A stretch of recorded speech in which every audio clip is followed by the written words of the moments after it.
Okay, today, after many years of service, my hair clippers, which work very well in midday with a good amount of sun, with the solar system that I'm running, remote, off-grid, well, today it died. So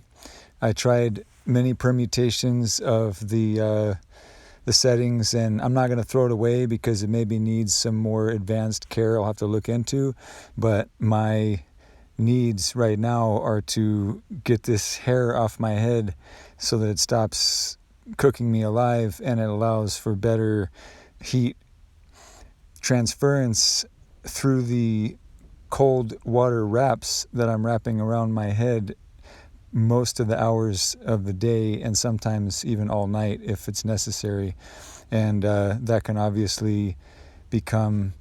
a source of funkiness that is problematic and can cause rashing and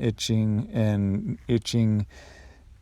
leads to open skin, which leads to staph infection. So I've learned the hard way over the course of a lifetime, and I've had other people learn even harder ways. If you got itches and it's hot and it's dirty and you're degraded with your hygiene in the field, then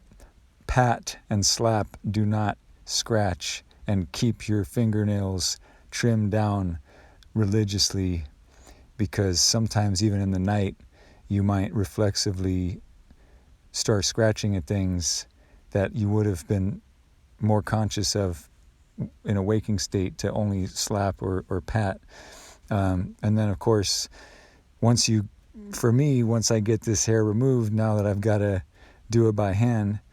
it's going to allow me to put some very soothing, natural, basically all natural body wash, and I don't need shampoo. Once the hair's gone, it becomes just part of the body skin, although the body wash that I have is great for the scalp. I'll say it's based on shea butter and other natural ingredients, but I'm not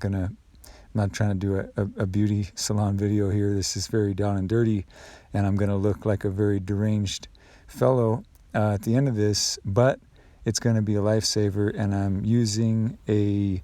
Borescope that I normally use for security, but now it's a safety monitor.